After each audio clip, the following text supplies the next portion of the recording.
Working Class Beer Reviews is looking at Dale's American Double IPA. This is a brand of the Oskar Blues brand. Something I see a few of. I see the Dale's Pale Ale, which I've not done a review for. Saw this. It was only $8.99 for a 6-pack, which I thought was a decent deal in this day and age. So I got my little trusty globe glass here. It's got some, can't tell if that's sediment or scratches. It's scratches, it looks like. It's an old glass. I got it at the thrift store. So church key can, give it a nice pour. Let's let this set up. I don't have my tablet with me, so I'm just going off what the can says. It says brewed and canned by Oskar Blues Brewery LLC, Longmont, Colorado, Brevard, North Carolina, Austin, Texas. So more than likely some contract brewing going on in different areas. I'm assuming Longmont, Colorado is the original location. I don't know when this company was founded. It didn't really say anything on the box. American Double IPA. Double means strong. It's 9% alcohol, so that's definitely a double. When tasting new beers, Dale often has some very detailed feedback for the brewers at Oskar Blues Brewery. We were listening. To create this double IPA, we doubled down on American hops and brew it to an uncompromising 9% ABV. Grab a double Dale's and double down on good times. Pack it in, pack it out, recycle. India Pale Ale, Oskar Blues Brewing Company.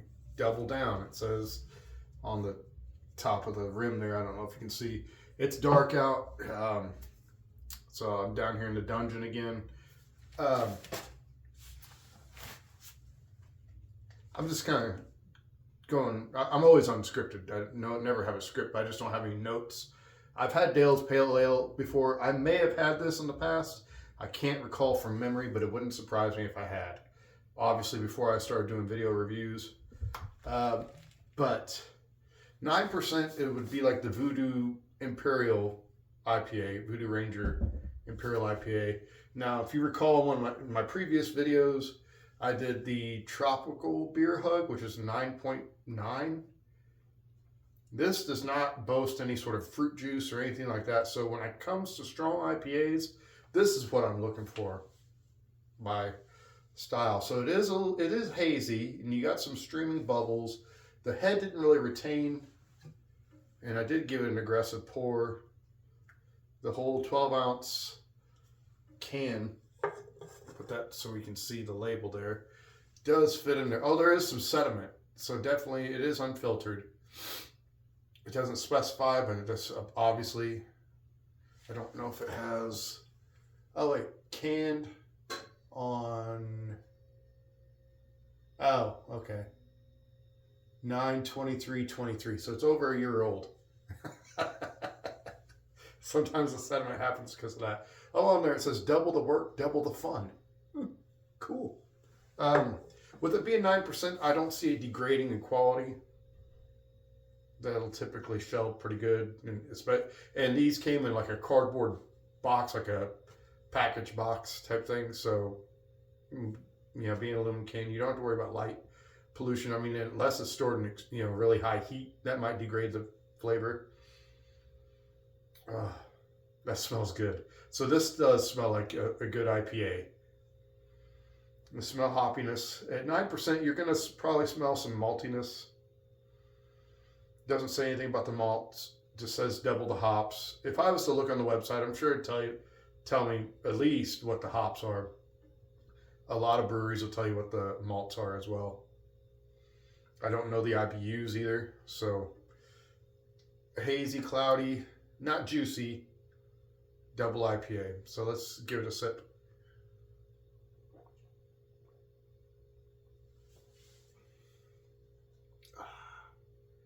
Yes. Yes, yes, yes. Such a better feeling than the other one gave me. The other one, I wasn't trying to like dog on or anything. It's just, this is much more my style if it comes to an IPA.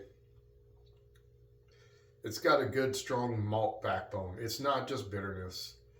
It's not like sweet. I mean, it's sweet in the sense that you can tell that it's got a strong amount of maltiness because of the ABV, but it's not like a sugary, cloying, fruity sweetness, artificial flavored sweetness.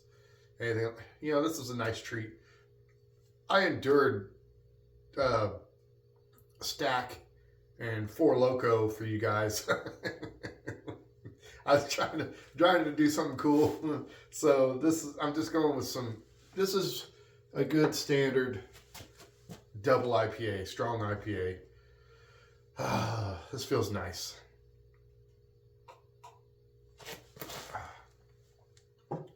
I'm already done with winter.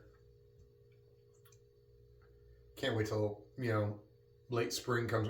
I can say spring, but when you talk about like March and stuff like that, it can, it can snow all the way in Missouri all the way up through April sometimes. Typically by March, you might have some dustings here and there. We had some snow last week.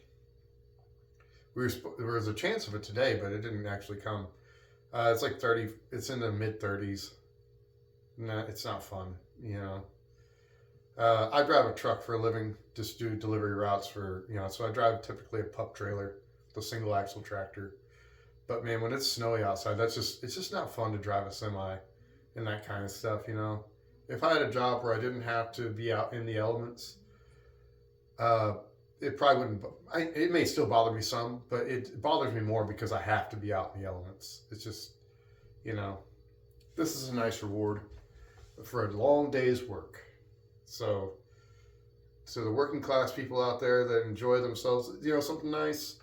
Honestly, $8.99, that's kind of what Budweiser's going for a 6-pack. I don't know how many people buy six packs of Budweiser, Bud Light, or, Coors.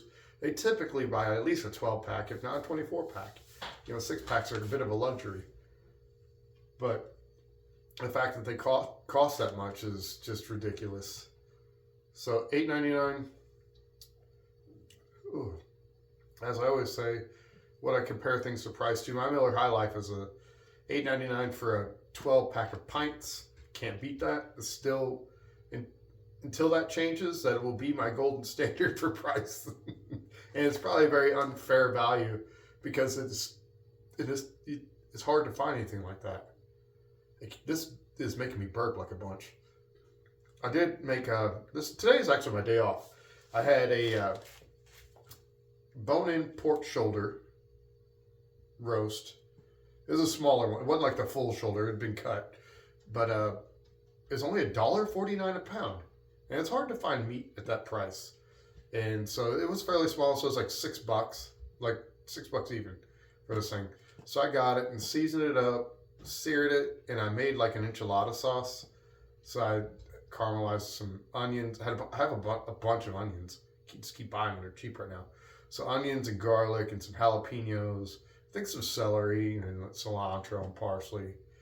You get out your crisper drawer and you just want to start chopping stuff up. So I sauteed all that. I put it in. I got a can of crushed tomatoes. So I blend that all up in the blender after everything's like cooked up and soft. Then I had some of those like jarred roasted red peppers, and I blended those up in there. And here's the X factor that I did. And this is very non-conventional. This is not authentic at all. I had a can of cream of mushroom soup because I love mushrooms and I love that earthy flavor that they give to it. And it didn't change.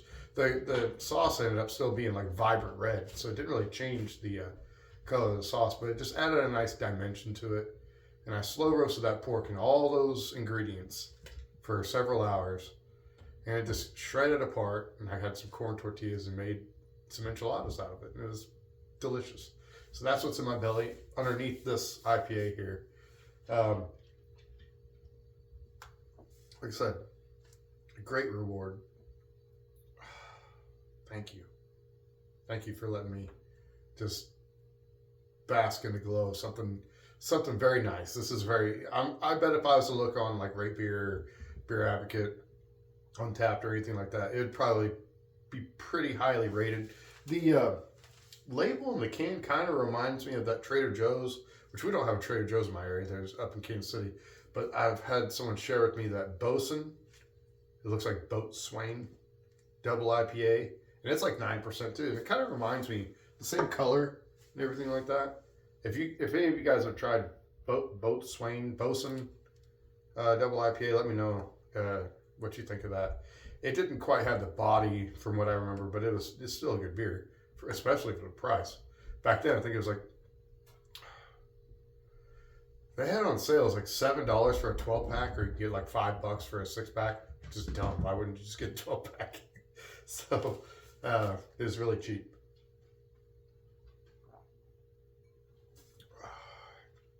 Yeah, this is nice.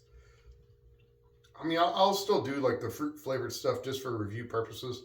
If I can find a tall can of something, just to produce some content. And I'll be honest, if there's some good qualities about it, I'll speak it. I'm not trying to look for things just to trash. Yeah, what's some of those kind of questionable ones I've had? It said Stack. I think I tried to call it Sparks in another video, and it wasn't Sparks. Sparks hasn't been produced in a long time. That's one of those like caffeine beers that they quit making. But Stack, Four Loko, Gold. I've done the Fruit Force, Voodoo Ranger, did the Tropical Beer Hug. I think there's like a hazy juice or something like that. Voodoo Ranger. There's. I'll have to look back at my list. You know, but this feels like so like 2013 to me. It's like a little over 10 years ago. This is what was like all the rage. It was like these hop bomb type IPAs, really strong IPAs. And then after that got popular, became the session IPAs, because people were pounding all these really heavy IPAs and probably gained a ton of weight like me. They're like, I gotta cut back. You know, session IPAs are like 4%. They're kind of like a light beer, but they're really not that low in calorie, honestly. But they got the bitterness to kind of, you know, for hop heads to enjoy. Yeah, this is really nice. I enjoy it. I bought it, you know, the 6-pack. It'll last me. I'm not gonna go through it real quick. I'll savor it. I did see the regular Dale's Pale Ale. I'll tell you what I'm going to do. I'll buy that here soon, and I'll do a review on it, and I'll get the actual, I'll pull it up on the tablet, and get the Oskar Blues history and all that. Sorry I didn't really do a deep dive. You know, I just wanted to kind of just be comfortable and just enjoy having something that tastes good. Instead of getting into the trenches for y'all. Anyway, I'll give it another sip here.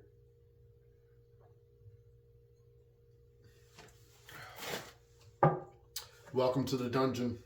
Thanks for watching this video, and let me know in the comments what you think of Oskar Blues, the Dale's Double IPA, or the Dale's Pale Ale. Someone told me that Dale's Pale Ale is almost like an IPA. It's like high enough in IBUs, is almost like an IPA in itself. So I don't know, maybe it is. But yeah, let me know in the comments what you think of this product, and I will see you guys later.